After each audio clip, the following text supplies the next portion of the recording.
예, 이 선이 먼저 가장 궁금하실 텐데요. 이 선이 무엇인지 아십니까? 이 선이 바로 인생의 타임라인입니다. 우리 인생이라고 생각하시고요. 영생, 영원한 생명, 저 끝이 없다고 상상하시면 되겠습니다. 그리고 이 빨간색이 무엇일까요? 빨간색, 지금 우리가 사는 인생이죠. 자, 이 인생이 이렇게 구부러져 있기도 하고요, 펴지기도 하는데, 자, 태어났습니다. 태어나고 10살, 20살, 30세, 40세 이렇게 살아갑니다. 근데 30세 때, 40세 때 이제 은퇴 플랜을 하잖아요. 그렇죠? 그래서 은퇴하고 나서 편안하게 좀 쉽게 살 수 있게 은퇴 플랜을 하는데요. 제가 이 선을 가지고 나온 이유는 이제 영적인 은퇴 계획을 세워드리도록 하기 위해서 이 선을 먼저 가지고 나와서 설명을 드렸습니다. 오늘 본문 말씀 방금 읽으셨는데요. 오늘은 아까 말씀드린 것처럼 팬인가 제자인가라는 내용으로 한번 말씀을 나누도록 하겠습니다. 제가 섬기는 공동체가 디모데 공동체거든요. 디모데 공동체는 젊은 부부들이 많이 있습니다. 그래서 갓 태어난 아이, 또 1살, 2살, 3살 그런 아이를 가진 부부들이 많은데요. 아직 아기가 없는 부부들도 있고요. 근데 가끔 제가 아기들을 이제 볼 때마다 아기가 과자를 먹고 있을 때가 있어요. 그래서 제가 다가가서 나도 좀 줄래? 이렇게 할 때가 있습니다. 그럼 아기들이 어떤 여러 이렇게 반응을 보이는데요. 뭐 딱 긴장을 하고 내 것을 왜 뺏어가, 뭐 그런 표정을 짓는 아이들도 있고, 어떤 아이들은 굉장히 고민합니다. 줄 것인가 말 것인가 굉장히 고민하고, 또 어떤 아이는 한참 고민하다가 자기 입에 있던 거를 딱 이렇게 내줍니다. 그래서 그럴 때 제가 막 고민을 하게 돼요. 이것을 먹을 것인가 말 것인가. 그런데 뭐 먹기는 좀 그렇더라고요. 그래서 이렇게 하고 너무 맛있다고 이렇게 반응을 보입니다. 그럼 아이가 굉장히 좋아합니다. 제가 그 과자를 왜 달라고 했을까요? 그 과자를 왜 달라고 했을까요? 너무 먹고 싶어서 달라고 했을까요? 그게 아니라 그 아이와 저와의 친밀감을 확인하기 위해서. 그래서 자주 본 아이들은요, 제가 자주 봤던 아이들은 그래도 꽤 빠른 속도로 저한테 과자를 줍니다. 그런데 처음 봤거나 오랜만에 봤던 아이들은 이렇게 굉장히 망설이고, 왜냐하면은 그 과자가 지금 현재로는 자기가 가진 최고의 재산이기 때문입니다. 그렇잖아요. 그 과자 뺏어가는 그 사람 정말 나쁜 사람이라고 생각할 것입니다. 그런데 그 과자도 저에게 친하면 준다는 거, 얼마나 감사한 일인지 모릅니다. 예수님도 우리에게 그런 친밀감을 느끼기 위해서 우리에게 뭔가 달라고 하세요. 제자가 되기를 원한다고 하세요. 뭐 뺏고 싶어서 그런 게 아니라, 근데 우리는 가끔 착각하잖아요. 예수님이 나한테 뭘 이렇게 자꾸 달라고 그러지? 뭐 자식도 달라고 그러고 뭐 재산도 달라고 그러지? 그런 게 아니라 좀 더 친해보자고, 좀 너랑 좀 친해보고 싶은데, 그런 의도로 말씀하시는 것인데, 우리는 가끔 착각을 할 때가 있습니다.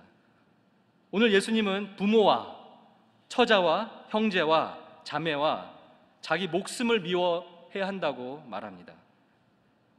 그렇지 않으면 제자가 될 수 없다고 해요. 26절 말씀 다시 한번 읽어보도록 하겠습니다. 화면에 나옵니다. 같이 읽겠습니다. 물은 내게 오는 자가 자기 부모와 처자와 형제와 자매와 및 자기 목숨까지 미워하지 아니하면 나의 제자가 되지 못하고, 그리고 또 다 말씀하십니다. 27절에 누구든지 자기 십자가를 지고 나를 쫓지 않는 자도 능히 나의 제자가 되지 못하리라 라고 말씀하십니다. 그리고 33절에 계속해서 말씀하십니다. 이와 같이 너희 중에 누구든지 자기의 모든 소유를 버리지 아니하면 능히 내 제자가 되지 못하리라 라고 말씀하고 있습니다.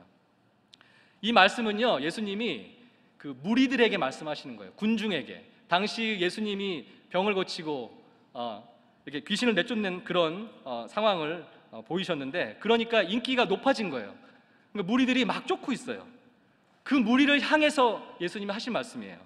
좀 똑바로 알고 따라라. 좀 똑바로 알고 따라와라. 그런 말씀입니다. 당장 뭐 원하는 거 복을 바라지 말고, 조금 지금은 불편하고 지금은 희생하지만 나중에 복이 있으니까 지금은 좀 희생을 좀 해라. 그러한 말씀을 하고 있는 것입니다. 그런데 이 말씀은요, 오늘 본문뿐만 아니라요, 누가복음을 이렇게 쭉 계속 읽어보시면요, 누가복음 전반에 걸쳐서 이 말씀을 메시지로 전하고 있습니다. 그러니까 예수님은 누가복음에서 무슨 말씀하고 있냐면, 너희는 내 팬이 되겠느냐? 너희는 나의 제자가 되겠느냐? 그걸 묻고 계신 거예요. 누가복음 9장 23절에도 비슷한 말씀이 있습니다. 예수님은 우리에게 오늘 본문 말씀과 똑같은 말씀 하시는데요, 같이 한번 읽어보도록 하겠습니다. 또 무리에게 이르시되 아무든지 나를 따라오려거든 자기를 부인하고 날마다 제 십자가를 지고 나를 쫓을 것이니라. 그리고 계속 말씀하십니다. 누구든지 제 목숨을 구원코자 하면 잃을 것이요 누구든지 나를 위하여 제 목숨을 잃으면 구원하리라.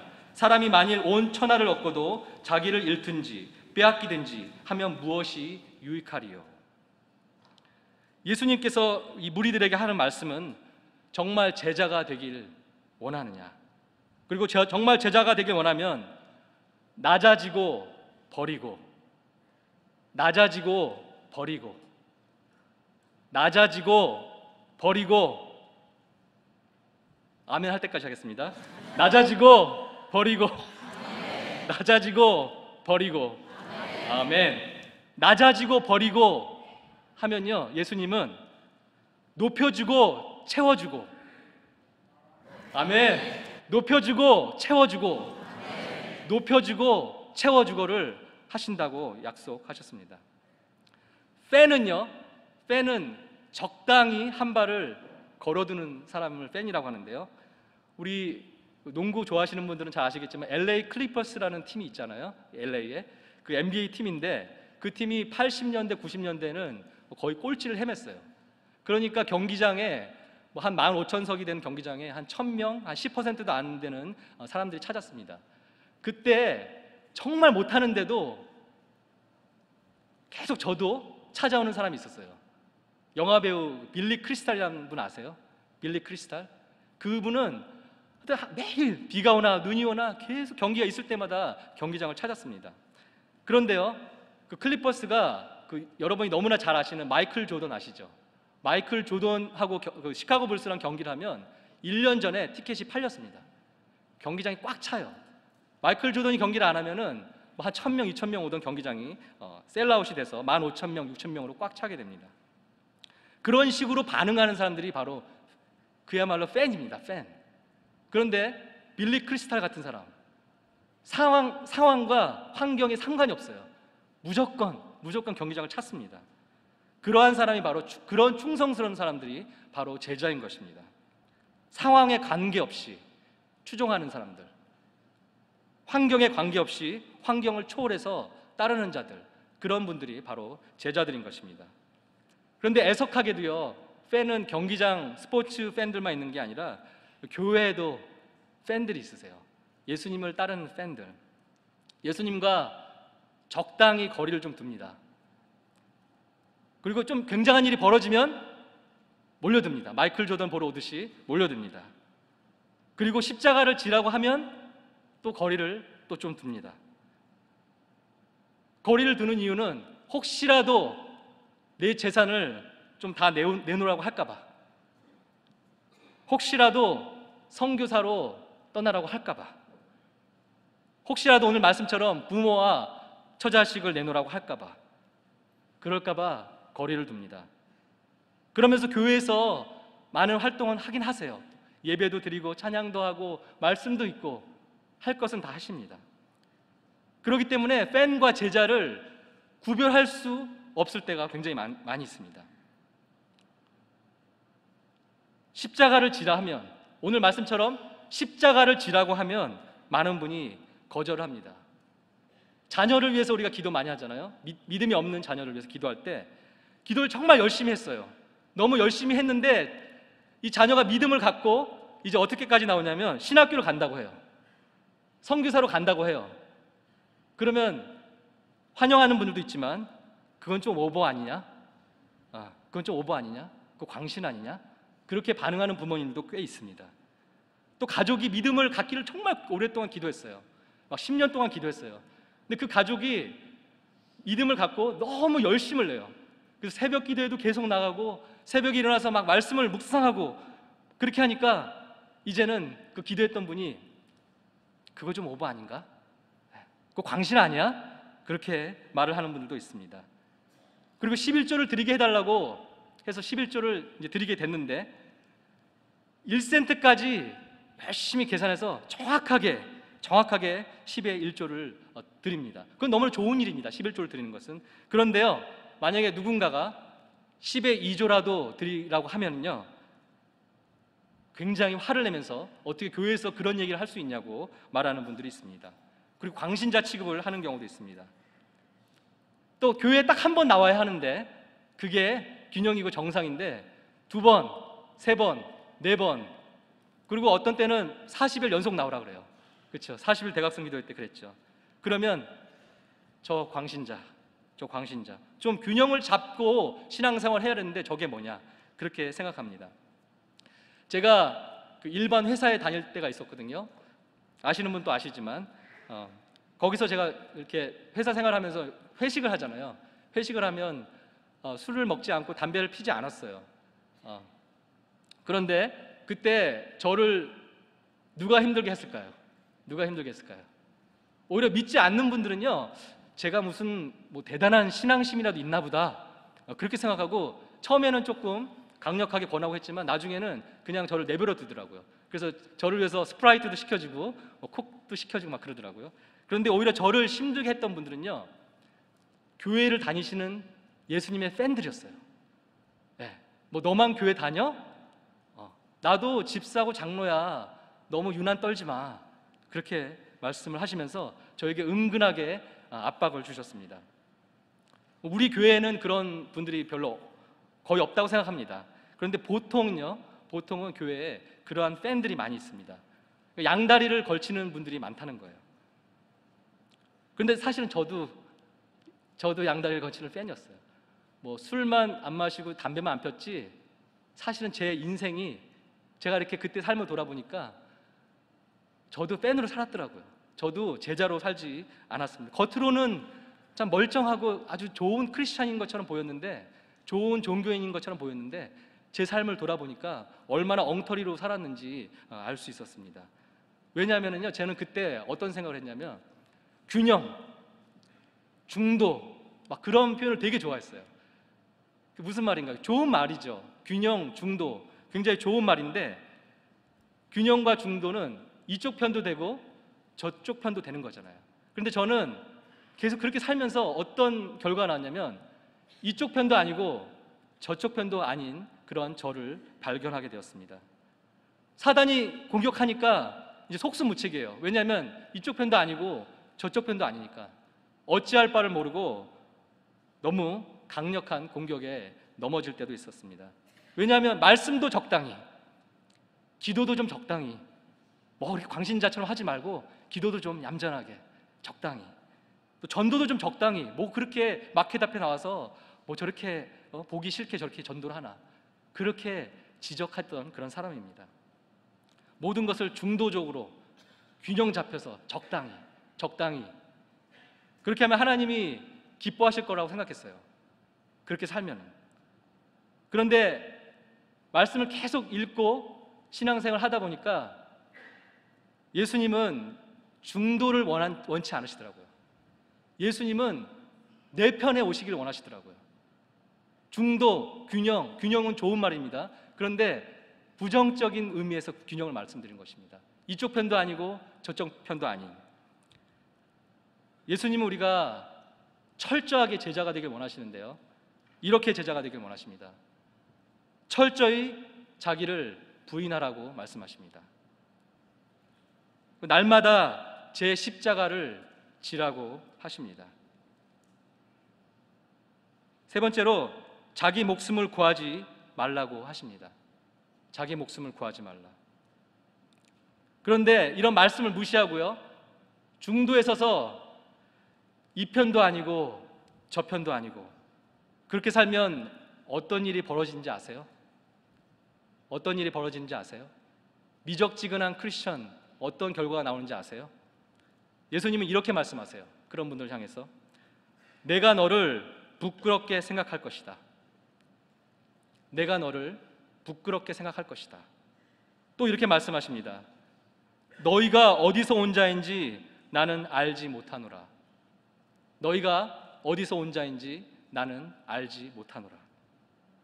이 방금 읽었던 누가복음 13장 25절 말씀 바로 앞에 예수님이 어떤 말씀하시냐면 좁은 문으로 들어오라고 이렇게 초청하세요. 좁은 문으로. 그런데 사람들이 망설이고 그 문 안으로 들어가지 않습니다. 그리고 나중에 이제 들어가야지, 좁은 문으로 들어가지 깨닫고 들어가려고 했을 때 예수님이 이 말씀하신 거예요. 내가 어디서 온 자인지 난 모르겠다. 내가 어디서 온 자인지 난 모르겠다.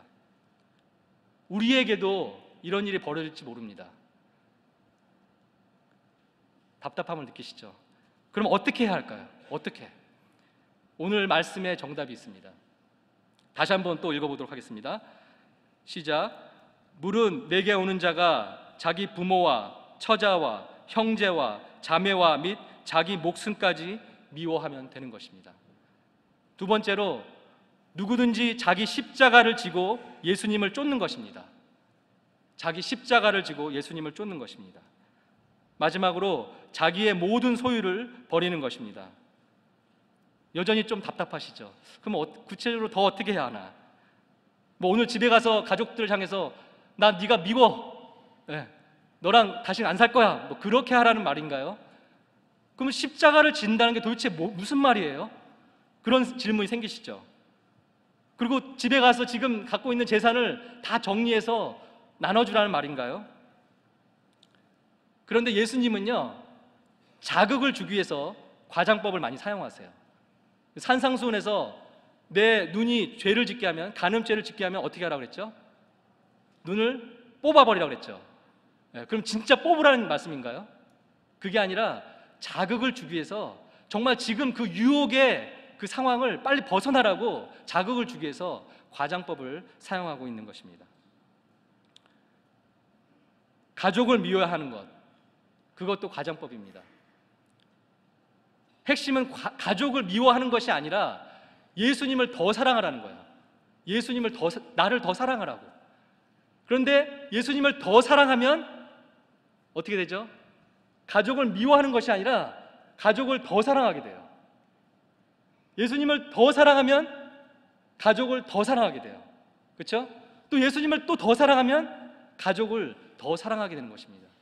그러니까 미워하라, 그 말이 미워해라 그런 뜻이 아니라 love less, 나보다 좀 덜 사랑해라, 나를 좀 더 사랑해라, 그런 말인 것입니다.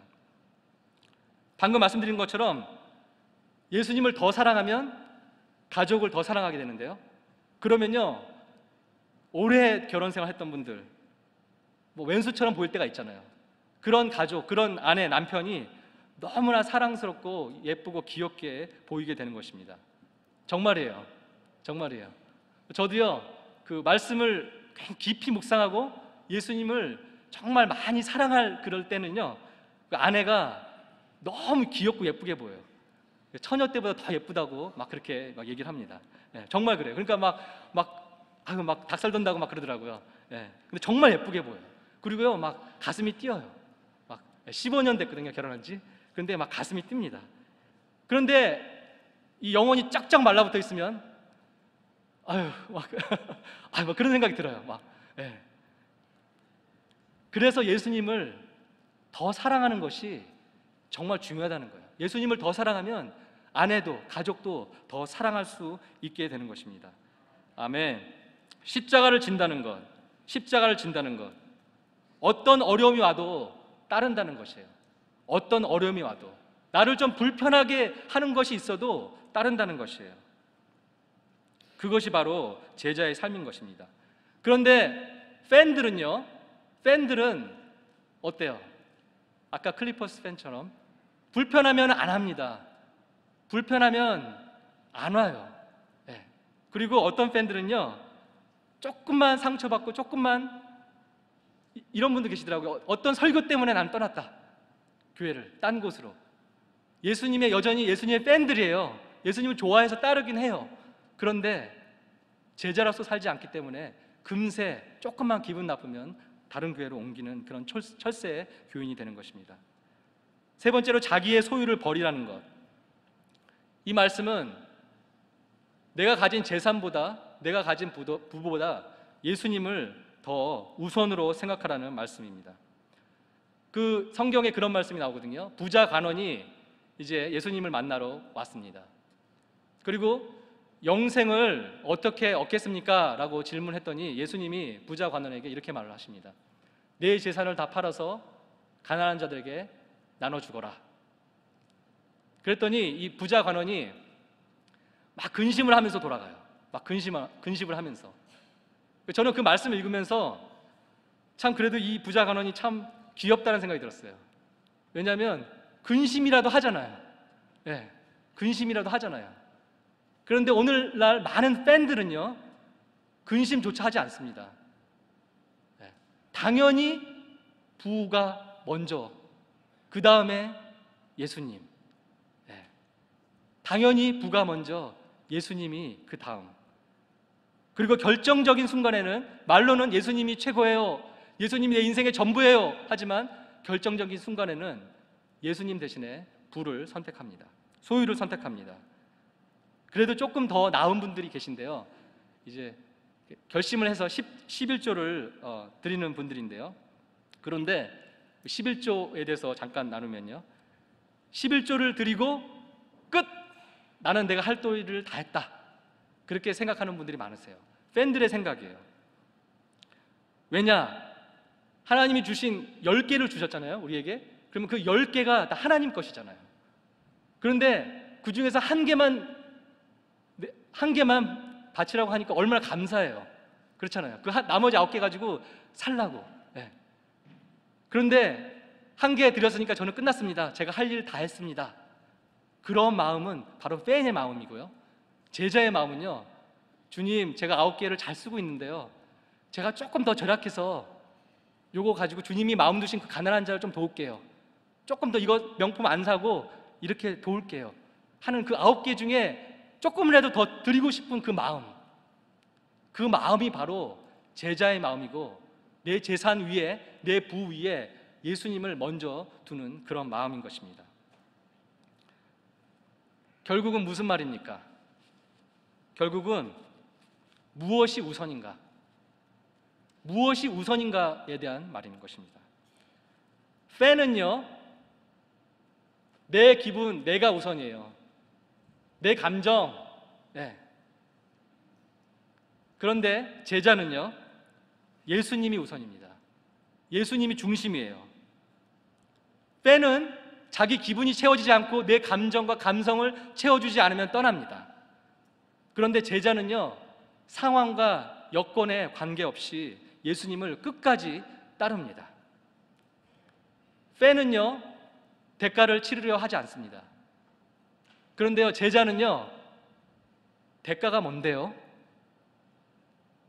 당연히 하는 거 아닌가요? 당연히 하는 것 아닌가요? 이 짧은 인생에서 내가 예수님이 원하는 대로 살아드렸더니 이 영원한 영생을 주신 거, 나의 죄를 사하시고 영원한 영생을 주신 거, 너무나 감사한 일인데 무슨 대가요? 당연히 해야 하는 것이죠 라고 생각하는 분들이 바로 제자들의 생각인 것입니다. 여러분은 팬이세요? 제자세요? 저는 팬인가요? 제자인가요? 정말 목숨을 다해서 진지하게 생각해 보시기 바랍니다. 목숨을 다해서. 카일 아이들먼이라는 목사님이 계신데요, 오늘 제목처럼 이 팬인가 제자인가라는 책을 쓰신 분이에요.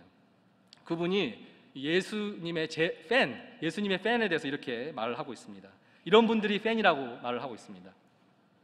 주위를 둘러봐서 사람이 없으면 기도를 안 하는 팬, 사람이 있으면 서둘러서 기도하는 팬, 극장에서는 야한 영화를 안 보지만 집에 컴퓨터에는 야동이 잔뜩 쌓여있는 팬, 우리 교인들은 해당 안 되지만요.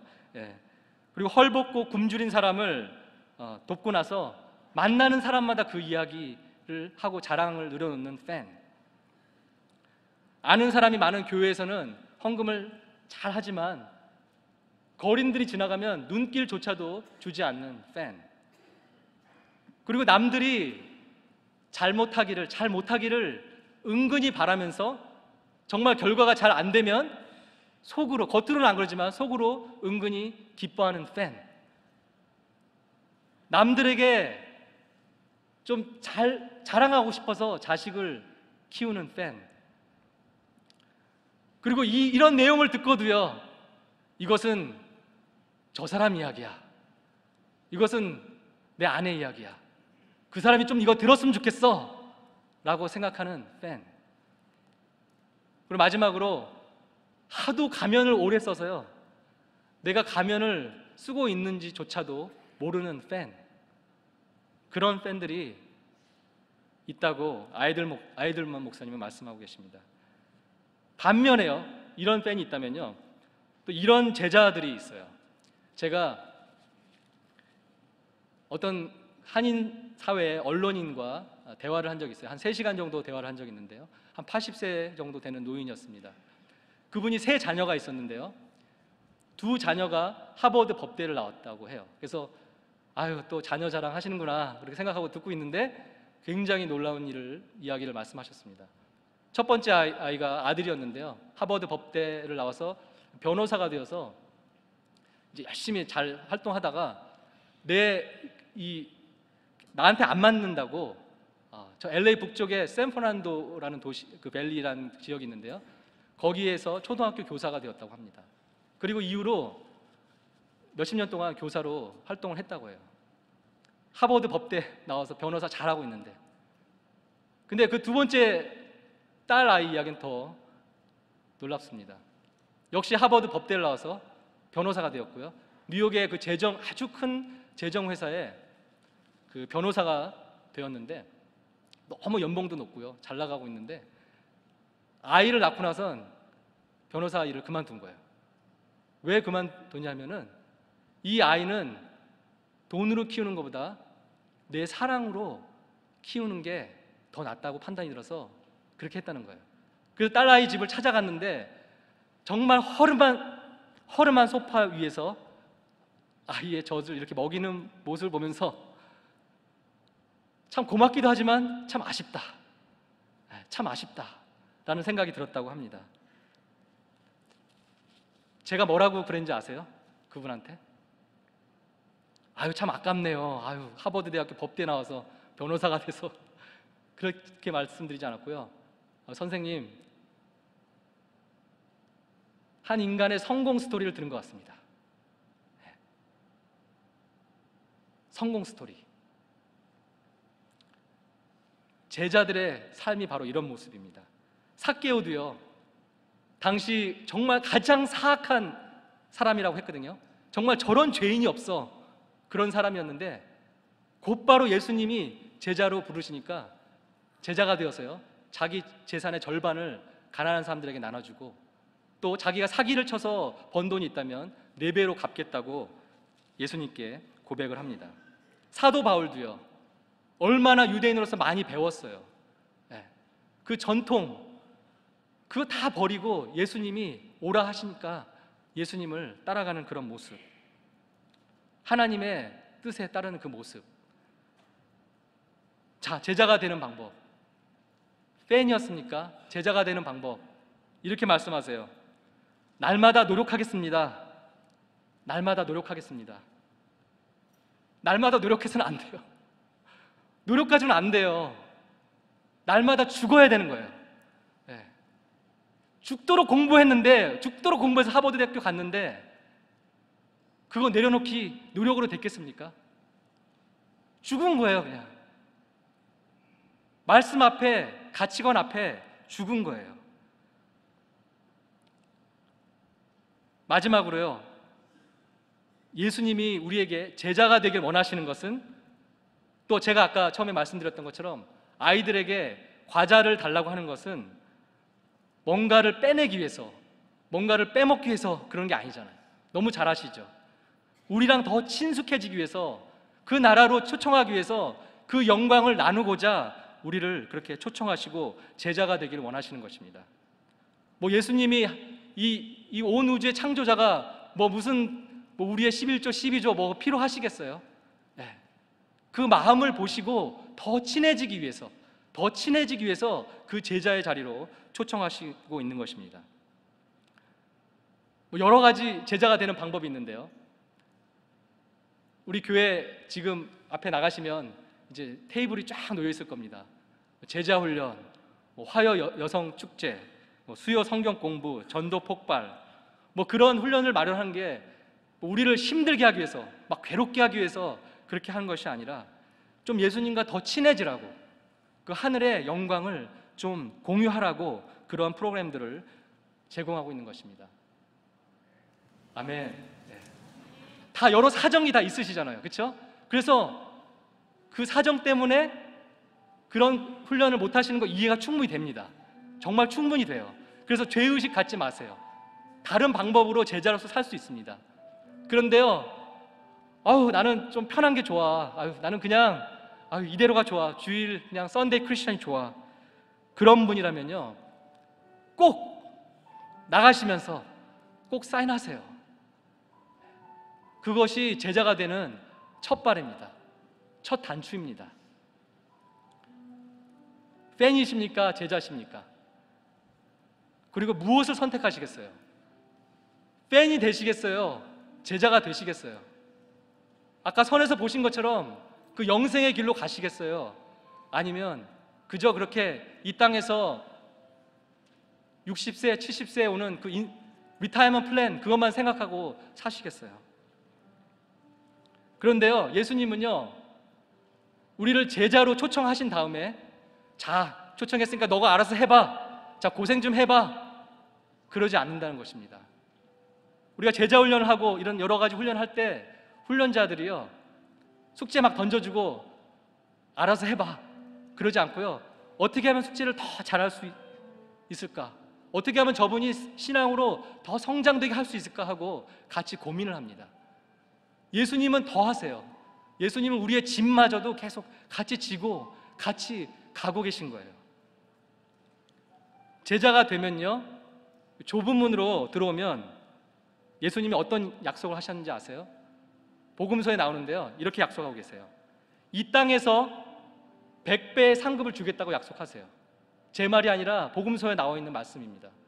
그리고 내세에 다가오는 세상에 영생을 약속하겠다고 말씀하셨습니다. 그런데 이런 말씀을 듣고도요, 참 마음이 안 움직여져요. 그리고 이 본당문 밖으로 나가면 저 테이블을 보면 괜히 마음이 냉랭해집니다. 그럴 때 마음속으로 이렇게 기도하세요. 주님, 날 채우소서. 주님, 날 만지소서. 주님, 날 붙드소서. 주님, 나 주 안에 거하기 원합니다. 주님의 뜻대로 살길 원합니다. 그렇게 기도하며 나가시길 바랍니다. 우리 그 마음으로 함께 마지막 찬양 드리도록 하겠습니다.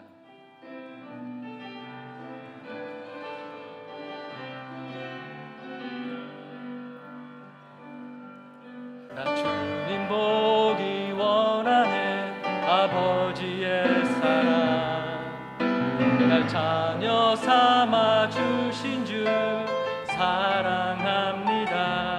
나 주님 닮기 원하네, 십자가의 사랑, 날 위해 고통당하사 생명 주셨네. 내 영혼 간절히 주를 갈망합니다. 주의 손길 내게 보이소서. I pray, 날 고치소서, 날 만지소서. 나 주 얼굴 겸손히 바라네. I pray, 날 채우소서, 날 붙드소서. 주의 사랑 그 안에 거하기 원합니다. I pray, 날 고치소서, 날 만지소서. 나 주 얼굴 겸손히 바라네. I pray, 날 채우소서, 날 붙드소서.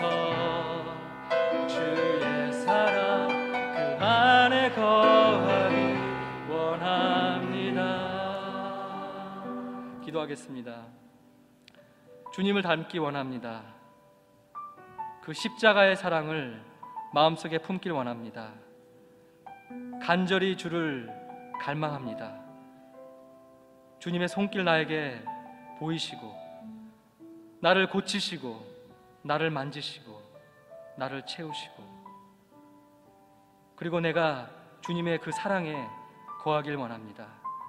내 마음이 냉랭할 때 주님 나에게 오셔서 내 마음을 따뜻한 마음으로, 주님을 더 사모하는 마음으로, 제자의 마음으로 바꿔 주시옵소서. 감사드리며 주 예수 그리스도의 이름으로 기도합니다. 아멘.